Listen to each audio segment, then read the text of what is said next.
any comments from the public? I see no public. Us. So no comments, and they also any adjustments or requests for adjustments? Nothing for me. None for those. So next we come to the consent agenda, and you know what that is. I won't read all those 4 through 8. Are there any questions or comments about the consent agenda? Hearing none, I request a motion to approve the minute I'll make a motion. in the agenda. That's fine. Yeah. Approved. Second over here. All in favor, say aye. Aye. Aye. So that takes care of that. Regular agenda, receive the regular monthly SJRA Woodlands Division update. Mr. Meeks. If it's okay with y'all, I'd like to take 9, 10, 11, and 12 together. Yes, I think that's all right. No update. Starting backwards, 12, we have no update on Spring Creek study.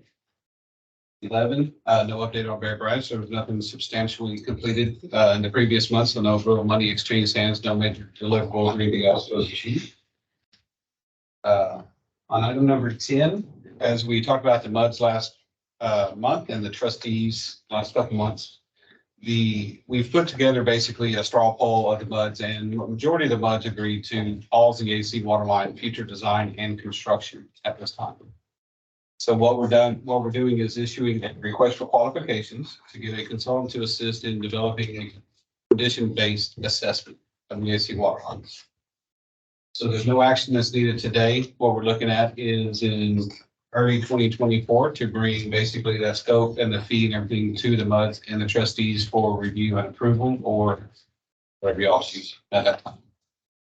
Right now, AC lines are on hold, but we are looking for a consultant for condition-based testing. On the regular monthly reports, nothing really to report. We're changing the monthly report a little bit by just kind of moving things around, trying to add some clarity. So changing some graphs, adding some information on infrastructure issues, but nothing really major to report last month. Set up financial report over there. Oh, yes, thank you. So I see around. The financials were actually cut on Monday, so they did not make it into the packet. So this is the information that's usually there. Yeah. Keep in mind with September, the books are kept open for the last fiscal year, so I want to make sure we capture everything.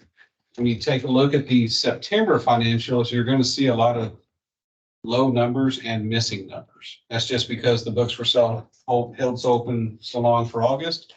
Not everything in September was properly captured at that time, but we play catch up in October. That makes sense. They've done some report where they can, but you can see at the bottom where we did transfer all the budget, bond, principal, R&R and all that. You're just missing some for like electrical usage. The electrical is like 60,000. Right. Bottom line is you sold a lot of water in September. Right. That could have negated the rate increase, right? Hey. You know, one of my requests early on was to have an updated budget for us to act on. And just for this reason. So I'm hoping next year y'all consider that. We can take a look at it, but the contract does require 45 days notice on the rate. So the earliest we You could can still give us a draft and an idea of what's happening.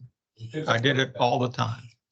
I get that. There's just some concern and risk on our side that if you pump a lot of water now, but it's wet through the rest of this fiscal year, then we have a lower rate and can't recoup the cost. I understand that, but you know, in this particular year, $2 million might have prevented us from having to increase taxes. You know, and that's where I'm coming from. Well, I know we don't do anything with taxes. We deal with the rates, obviously. I know, but we were short on revenue. And we had to increase rates, and it makes a difference. I have an updated budget to look at.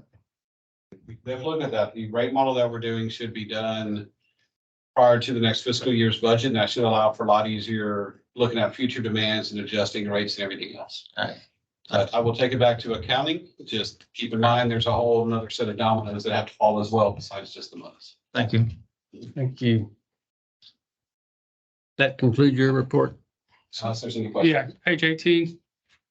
The blend. Yes. So is that for a plan or? Why are we so far low on surface water? So the 50-50 blend ratio is an annual average. Yeah, I know that. So throughout the year it'll fluctuate, but as was stated, there was so much water that was pumped in September that you will see more groundwater, less surface water pumped. Just because the plant cannot produce, or can produce, but if we produce too much now, we won't have any to produce later. What's the overall demand in September of everything? Which mimics August and July and June. Yeah, in August. So you'll see that in those previous months as well, the groundwater was higher and the surface water was lower because the plant was running at one point in time, 27, 28 million gallons a day.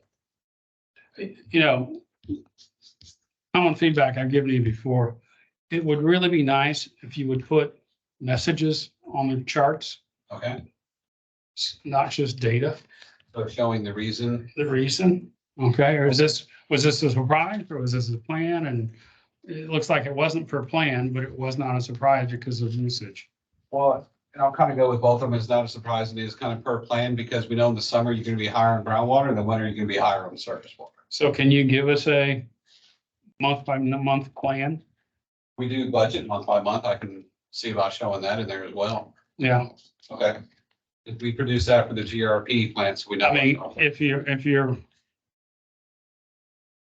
blue dot is a annualized plan, with the orange and the pink are actual month. If you have an actual month plan, that would be helpful. Okay, let me see. I know this graph is going to change next month at the request of a few directors, make it a little bit more clear. Okay, Let me see if I can add one more line in there for, I'll probably just do. but mainly the explanation would be helpful. Let me see what I can do. Kind of like on the water loss, I'm assuming, the second page, page 19, underneath the monthly accounted for water loss. If there's anything that pops up that's out of the ordinary, just flip the notes. Yeah, I mean, because I can't tell from this whether this was close to plan or above plan or below plan. So you say it's 2.5 or 2.25. Is this consistent? We were bringing that down, but I don't know where that stands relative to plan, the 4.7. Right. Well, I could put the budget amount in there as well. If you want to see for total water loss, it was, I want to say it's 5% is what we used. So we're better than the plan. Right, I'll put it, because we knew we had added up a little bit more just in case. Let's see about adding that in there. though. Anything else? No. That, we have no questions. So I'm correct, we're going to 13, which is the attorney's report. Brian Yates. Yes, sir. Legislative special session is ongoing. This is their third one. We're monitoring as we have previous special sessions.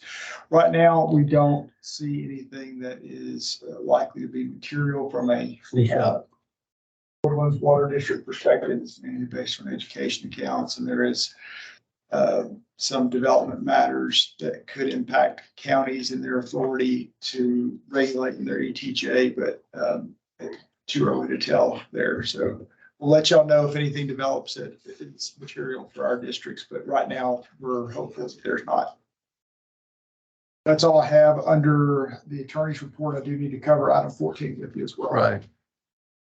All right, so 14 is the annual review of our investment policy. You recall we are required by the Public Funds Investment Act to conduct this review each year.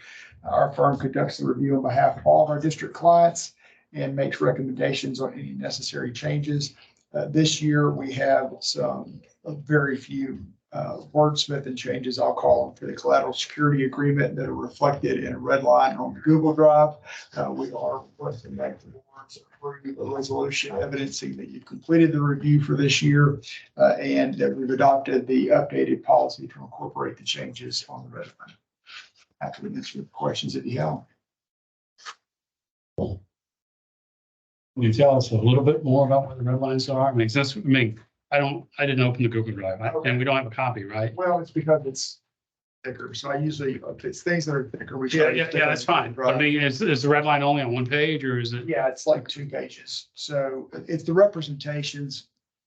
Most districts don't want to get into it, but I'm happy to. The collateral security agreement is attached to the back of the investment policy. The collateral security agreement is required for any banks that hold district funds in excess of $250,000. The Public Funds Investment Act requires that any public funds that are deposited with a bank over the FDIC limit, that bank has to collateralize security with a third-party institution so that in case the bank were to become insolvent, the district could draw on the $250,000 at the FDIC and go get the collateral from either the Federal Home Loan Bank or the Federal Reserve Bank to go get the remainder of the funds.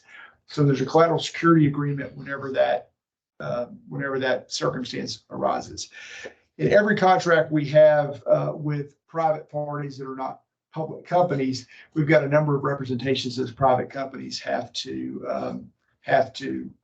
include in their contracts, that they don't boycott Israel, that they don't boycott energy companies or firearm companies. So there were some minor changes to the code references for some of those representations that we had to make across all of our contracts, including the collateral security agreement. So that's what's redlined on there, or just those changes to those reps. Like I said, really just wordsmith and nothing that's material for y'all's day-to-day business.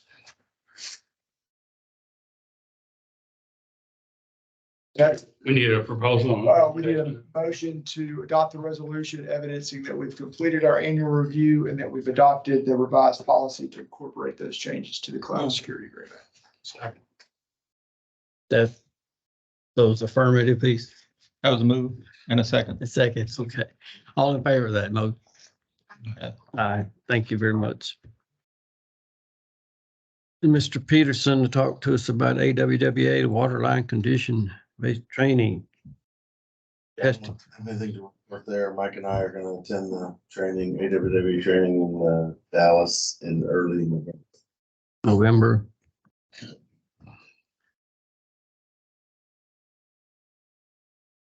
Any months decide to send anybody? Do you know yet?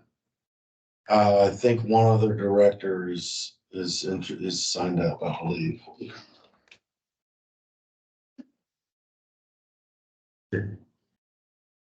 Item 16, receive and act on the general manager report. Again, Eric. Right, good afternoon. Actually, I don't have a whole lot to go over today. I just wanted to point out a couple articles in the back of the packet on drought and leak articles in the area. There's customer praises again that I've included from some customers. Wanted to report that we have had between SGRA and WWA, we've had 4 water line breaks in the last about 4 weeks or so. One of those was AC and 3 of them were AC, different sizes. Are those called out in page 20?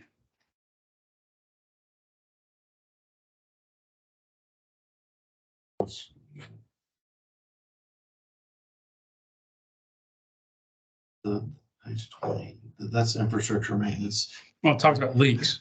They are the two Woodlands division or SJRA ones. That's the first two, the 12-inch PRT, 16-inch AC. In Northway and Snowbend. We have a third one that's on there, that's ductile iron, which is the third one. That one looks like for 17 and 18, but that was actually happened back in June or July, just has not been repaired. But you don't have a similar table for WWA lines. You might consider that. I think this is useful so we can see the number of leaks. Okay, wanted to point out that I was on the Between the Trees podcast last week. That'll be posted on Woodlands Online. It's episode 120. So the JJ Holly is the interviewer for that and for the chamber. And that you can find it on Woodlands Online's Facebook page, I believe, currently, and then it will be posted here hopefully soon. But that's I was on that. And then I just wanted to kick it over to John to give an update on the communications. Thanks. That Between the Trees recording, we'll send that out with e-blast as well. That's a really nice piece. Just a good encapsulation of who we are, what we do. If you're looking for an item to pass on to others. It's about a half hour long. Okay, so afternoon, page 45 on your packet, you've got communications report for the month. I remember last month I talked about some of the observations we were making on public communications, a lot of that stemming from the drought and high water bills. Even weather didn't wash those sentiments away, and what we're observing on social media is a lot of the misinformation, confusion, lack of information, pervades, of course. When you look at social media, you really see most of that occurring outside of our boundaries. And that's good. You know, we enjoy a high opinion amongst the public, the MUDs and Woodlands Water do. But there is risk there that those sentiments, that misinformation, you know, influence our customer base. And so we want to be vigilant. We want to push out lots of good information on infrastructure, on rates, on surface water, on understanding your bill to keep our customer base informed, to head some of that stuff off. So we continue to do that, and you'll see that reflected later in the packet. One thing that directors can do, well, I mean, you are in a prime position, given your roles, given your knowledge level, to further our message. And a really easy way to do that is to forward our materials, to share our stuff, right? So if you see an email that you like, or a social media post or a magazine article, push that out to your friends, to your online network, to whomever. And if you're lacking a piece that you think you could make good use of, please let me know, and I'll get that in your hands. Always invite you to attend our in-person events. We'll look at the calendar here in just a second. That's a great way to interact with the public and better understand what their concerns are. And of course, Eric and I and the Public Education Committee want to know what you're hearing and seeing out there. So please forward input that you're gathering from the public. The Infrastructure Renewal Communications consultant that Holloway, they are in hand, they are at work on their needs assessment. We'll have a strategic plan in place by the end of January, and we will begin implementing that immediately after. That is exciting. On page 46, a couple pieces I wanted to point out to you. Well, you got the current back of the month bill ad, the back of the bill monthly ad. I'm not sure if I said that right. But next month, you got a rate adjustment notification on the back of the water bill. Okay, so we are starting to push that out. Adjustments are coming. We want folks to have as much notice as possible. We will notify cross platforms. Page 47, a couple pieces there. You'll see that in the October issue of the Woodlands Community Magazine, we have an article on the surface water conversion fee and the GRP. Right, so that's out right now. And then the November issue, we have keys to understanding and lowering your Woodlands water bill. Again, really trying to get our customers informed of how their bills are calculated, what they're based off of. And then finally, on page 48, I just want to point out the current in-person events calendar that I just referenced. Again, please join us at any and all of these. And there is one missing. We'll be at Cochran's Crossing this Sunday from 1 to 4 p.m. for their fall festival, their Village Association Fall Festival. That's at Shadow Bend. Sunday 1 to 4 at Shadow Bend. Any questions? I think it's important. I like Facebook, the emails. I think it's important. And I think one of them, I'm not sure how it came to us, but kind of like what the GRP was and reminding us who Lone Star is or should be. And I think it's important to reiterate that because people tend to forget if they ever knew. So I think it's important to bring that up. And then you do the native plants, et cetera, all to do with conservation. And I think we were all there on a hot Saturday at Landscape Solutions. You know, the presence there is helpful too, because a lot of people come by the Wood and Water booth or tent. So I think all those efforts will pay off. Any questions of Don? On page 48, what's the election education fair? That is at Lone Star College. And it is, we've been invited to have a booth there to talk. Dr. Gaynor and I will be there. And that will be talking about MUDs. What are MUDs? What we do, they are, and building a base level of knowledge there for the attendees. That's going to be faculty, staff, and students primarily at that event. But it's open to the public, so please come by. Okay, thank you, John.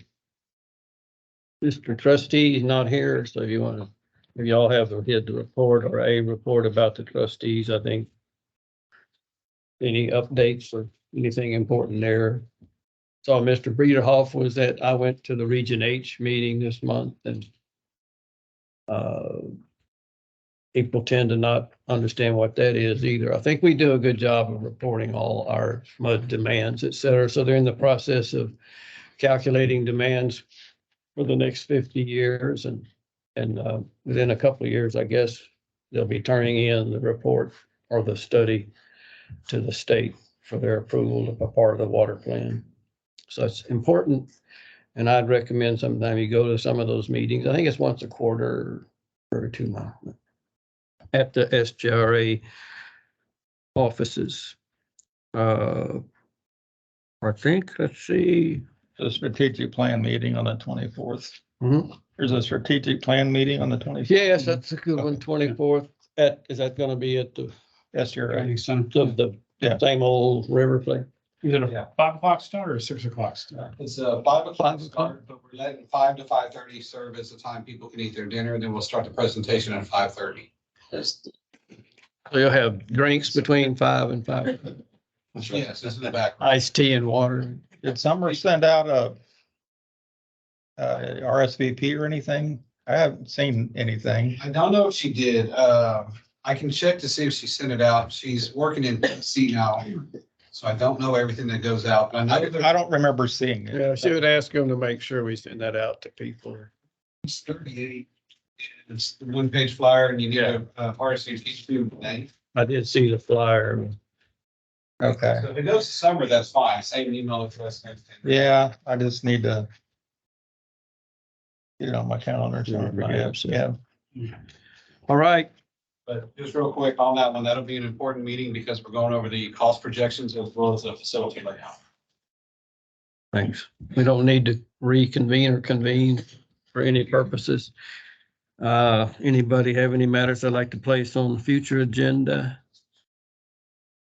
Could you give us an update on the Woodlands Green meeting on the 28th? I wasn't able to call in or listen to that. The Woodlands Green, That was the. Yeah, the- Service. USGS did a report.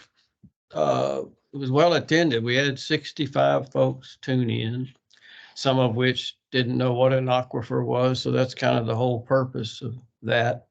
There were a few questions to me later, and I wanted to stress USGS has been doing this for a long time, and some of the wells they look at, they've been doing for over 40 years, every year. But I also want to stress, if it's important, that they look at those wells once a year. I mean, that's in the colder months, so they can hopefully put the thing to rest for a while and not run the pumps. It gives them a chance to look at the settle rate. Once a year, and it's in the winter time. And so numbers that people see could vary a great deal in 1 year. What they're looking for is the trend overall.